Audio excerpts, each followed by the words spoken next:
सूर्य भगवान परमात्माला देव पंचायतनामध्ये स्थान कसं काय प्राप्त झालं तर त्याची एक सुंदर कथा आहे। त्या कथेमध्ये सांगण्यात येतं की माली आणि सुमाली नावाचे दोन राक्षस आहेत। तुम्ही नाव ऐकलं असेल, माली आणि सुमाली हे दोन राक्षस आहेत। हे दोन राक्षस काय करायचे माहितीये, दिवसभर साधू संतांना देवतांना त्रास द्यायचे आणि रात्र झाली की शिवजींच्या ध्यानामध्ये मग्न व्हायचे, शिवजींचं ध्यान करायचे, शिवजींची उपासना करायचे। पण दिवसा परत सूर्य उदय झाला की काय करायचे, देवतांना त्रास द्यायला लागायचे। देवता त्रस्त झाले, साधू संत मंडळी त्रस्त झाले। म्हटले काय करावं। हे माली आणि सुमाली दिवसभर साधू संतांना भगवत भक्ताला त्रास देतात आणि रात्र झाली की शिवजींचं ध्यान करतात, शिवजींचं नामचिंतन करतात। काय करावं, कारण बघा माझ्या भोलेनाथाची साधना आपण करतो, काही नवल नाहीये, देवता करतात, नवल नाहीये। आसुरांनी सुद्धा माझ्या उमानाथाची साधना करावी का, कारण माझा भोलेनाथ हे बघत नाही की तुम्ही काय केलंय, तुम्ही कुठल्या प्रवृत्तीचे आहेत, तुम्ही आतापर्यंत काय केलं, आहा नाही बघत। माझे भोलेनाथ फक्त तुमचा शुद्ध भाव बघतात आणि जर तुमचा शुद्ध भाव असेल ना तर माझे भोलेनाथ प्रसन्न होतात आणि तुम्ही जे मागाल ते तुम्हाला प्रदान करतात। म्हणून म्हणतात बघा,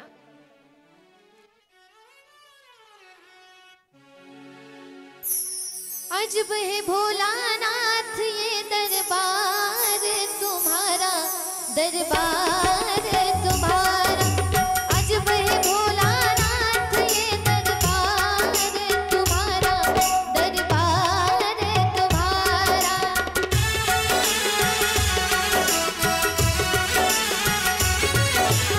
जय हो।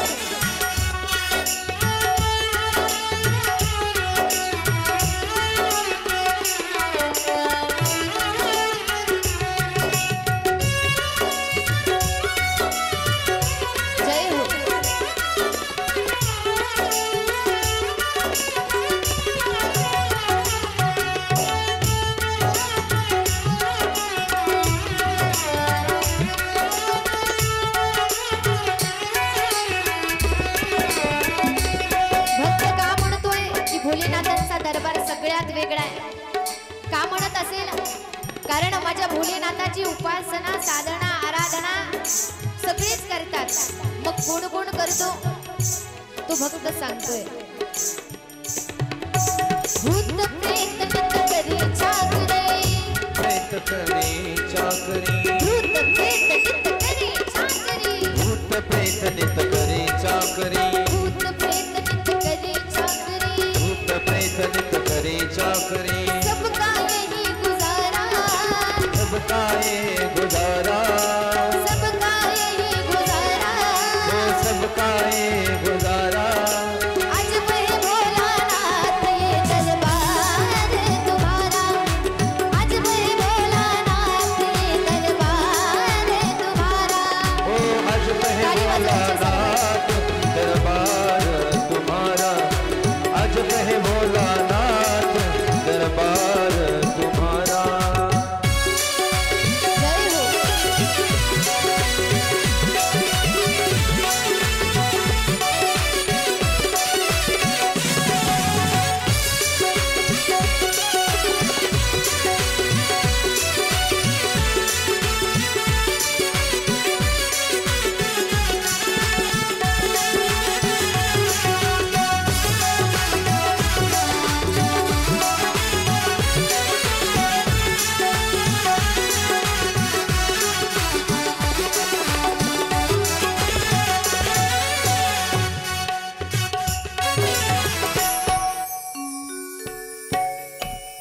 काय सांगतो तो भक्त, अजब है भोलानाथ ये दरबार तुम्हारा, दरबार तुम्हारा। का अजब है, तो भक्त सांगतो, भूत प्रेत नित करे चाकरी, सबका यही गुजारा, अजब है भोलानाथ महिमा तुम्हारा। सगळ्यात वेगळी देवता उमानाथ. असुरांनी सुद्धा साधना करावी, पण ती माली आणि सुमाली दिवसभर त्रास द्यायची भगवत भक्ताला, आणि रात्र झाली की शिवजींच्या ध्यानामध्ये मग्न असायची. ध्यानामध्ये मग्न असायची. सगळी देवता त्रस्त झाली, म्हणे अरे दिवसभर त्रास देताय, रात्री साधना करताय, यांची साधना अजून अजून अजून बलवानच होत चालली आहे, काहीतरी करावं लागेल. म्हणून सर्व देवता इंद्र चंद्र सूर्य वरुण अग्नी सगळी देवता सूर्य भगवान परमात्माकडे गेली आणि सूर्य भगवंताला विनंती करतात, सूर्य भगवान तुमच्या प्रकाशामध्ये ही माली आणि सुमाली आम्हाला त्रास देत आहे, आणि रात्र झाली की उमानाथाची साधना करताय, अजून बलवान होत आहे, काहीतरी करावं लागेल सूर्य भगवान तुम्हाला. त्यावेळेस सूर्य भगवान माली आणि सुमालीकडे जातात. पण माली आणि सुमालीकडे गेल्याच्या नंतर रात्रीच्या वेळेस ज्यावेळेस सूर्य भगवानांनी जावं तेव्हा माली आणि सुमाली भगवान शिवजींच्या ध्यानामध्ये मग्न होते. कशामध्ये? ध्यानामध्ये. माली आणि सुमाली भगवान शिवजींचं ध्यान करत होते, नामचिंतन करत होते. काय म्हणत होते माली आणि सुमाली? माली आणि सुमालींनी म्हणावं, अगदी एकाग्र अंतःकरण करून एकाग्र चित्ताने शिवजींची उपासना करतात, मंत्राचा उच्चारण करतात. माली आणि सुमाली म्हणतात,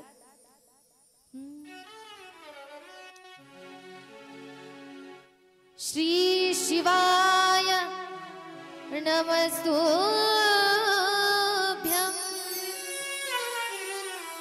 श्री शिवाय नमस्तुभ्यं,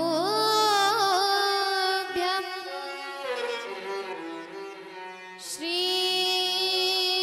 शिवाय नमस्तुभ्यं,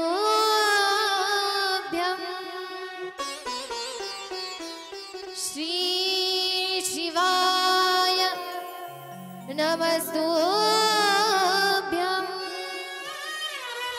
श्री शिवाय नमस्तुभ्यं.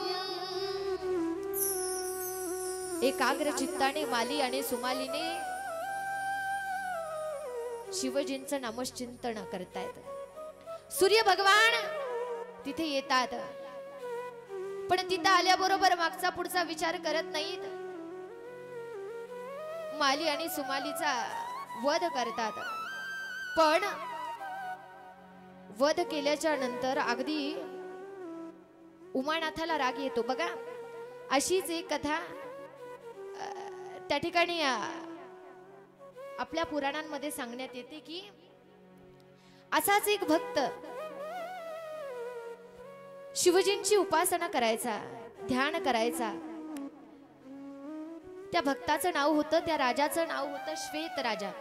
तुम्ही ऐकलं असेल कधीतरी कुणाच्या मुखारविंदातून, श्वेत नावाचा राजा. तो श्वेत नावाचा राजा सुद्धा शिवजींची उपासना करायचा, साधना करायचा. पण काय झालं, एके वेळी तो शिवजींचं नामचिंतन करण्याकरिता, साधनेकरिता बसला, आणि बसल्याच्या नंतर तोच काळ त्याचा अंतिम काळ होता की त्याला मृत्यूची प्राप्ती होणार होती. म्हणून त्या ठिकाणी त्याची मृत्यूची वेळ आली. म्हणून यमदूत त्या श्वेत नावाच्या राजाला त्याची प्राणज्योत हरण्याकरिता गेले. पण हरण्याकरिता गेल्याबरोबर त्यांना कार्तिक स्वामींनी बघितलं, आणि कार्तिक स्वामींनी बघितल्याच्या नंतर कार्तिक स्वामींना राग येतो. कार्तिक स्वामी म्हणतात, अरे तो भगवान परमात्माची साधना करतोय आणि तुम्ही साधना करता करता त्याची प्राणज्योत हरताय. सांगतात यमदूत, त्याची शेवटची वेळ जवळ आली आहे. ते काही काय असेल मला माहिती नाही, पण तुम्ही याची प्राणज्योत घेऊन जाऊ शकत नाहीत. यमदूत म्हणतात, असं होऊ नाही शकत. भगवान कार्तिक स्वामी मध्ये आणि यमदूतांमध्ये युद्ध होतं. त्या युद्धामध्ये यमदूत अगदी जखमी होतात आणि जखमी होऊन यमदूत यमाकडे जातात. यमाकडे गेल्याच्या नंतर यमाने बघितलं की अरे आपल्या या दूतांना कुणी मारलंय, एवढं रक्तबंबाने यांचं शरीर झालंय, कुणी यांच्यावरती वार केला. तेवढ्यामध्ये यमदूत सांगतात की ज्या श्वेत राजाचा आम्ही प्राण हरण्याकरिता गेलतो ना, तो शिवजींची उपासना करू लागला आणि आम्ही त्याचा प्राण हरणार. की तेवढ्यामध्ये कार्तिक स्वामी आले, आमच्या सोबत युद्ध केलं आणि आम्हाला उचलून दिलं. यमाला राग येतो आणि राग आल्याच्या नंतर यम मृत्यू देवीला पाठवतात आणि मृत्यू देवीला पाठवल्याच्या नंतर मृत्यू देवीला पाठवणार. मृत्यू देवी श्वेत राजाचे प्राण हरणार. की तेवढ्यामध्ये तिथे भगवान उमानाथ, दीनानाथ, भोलेनाथ प्रगट होऊन मृत्यू देवी नाथ मृत्यू देतात. मृत्यू देवीच मृत्यूला प्राप्त होऊन जाते. एवढा दयाळू आहे तो की अगदी पूजन करत असताना साक्षात मृत्यू देवी आली प्राण हरण्यासाठी, पण शिवजींनी शिवलिंगामधून स्वतः प्रगट होऊन त्या मृत्यू देवीला त्या ठिकाणी मारलं. यमाला अजून राग येतो. यम म्हणतो अरे मृत्यू देवीला सुद्धा मारलं, उमानाथाला दीनानाथाला काही कळलं की नाही? त्यांच्याच आधिपत्याखाली आम्ही हे काम करतोय आणि त्यांनी जर मृत्यू देवीला मारलं तर कठीण होईल, असुर वाढतील, त्रास द्यायला लागतील, हाहाकार मातेल, अवघड परिस्थिती होईल. म्हणून यम सुद्धा येतात. यम आल्याबरोबर यमांनी त्या श्वेत नावाच्या राजाचं प्राण हरायला जावं. तेवढ्यामध्ये परत शिवजींनी प्रगट होतात आणि शिवजी यमाला सुद्धा मृत्यूच्या द्वारामध्ये टाकतात. यमाला सुद्धा मारून टाकतात आणि यमाला मारून टाकल्याच्या नंतर भगवान विष्णू, ब्रह्माजी, सगळी देवता प्रगट होतात. म्हणतात शिवजी तुम्ही देवीला सुद्धा मारलं, यमाला सुद्धा मारलं, कठीण होईल.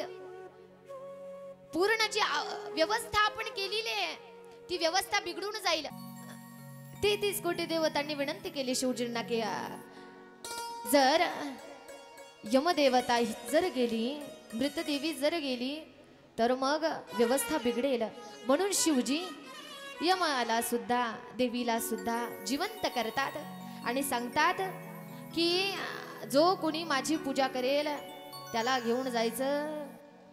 म्हणजे याचा अर्थ कधीच घेऊन जायचं असं नाही, पूजा करताना घेऊन जायचं नाही असं आहे.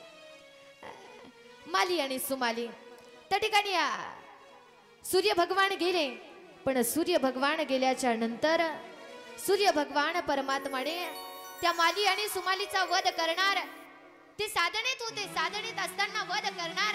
की तेवढ्यामध्ये सूर्य भगवान यांच्या समोर साक्षात शिवलिंगामधून भगवान शिवजी प्रकट होतात आणि शिवजी प्रकट झाल्याबरोबर सूर्य भगवंताने जसा माली आणि सुमालींवरती वार करावा तेवढ्यामध्ये शिवजींनी प्रकट व्हावं आणि प्रकट होऊन त्रिशूलाने सूर्य भगवान परमात्माचं मुख त्या ठिकाणी धडा वेगळा करून टाकतात. काय करावं म्हणून धडा वेगळं केल्याच्या नंतर तिथे विष्णू भगवान परमात्मा येतात. विष्णू भगवान परमात्मा आल्याच्या नंतर अगदी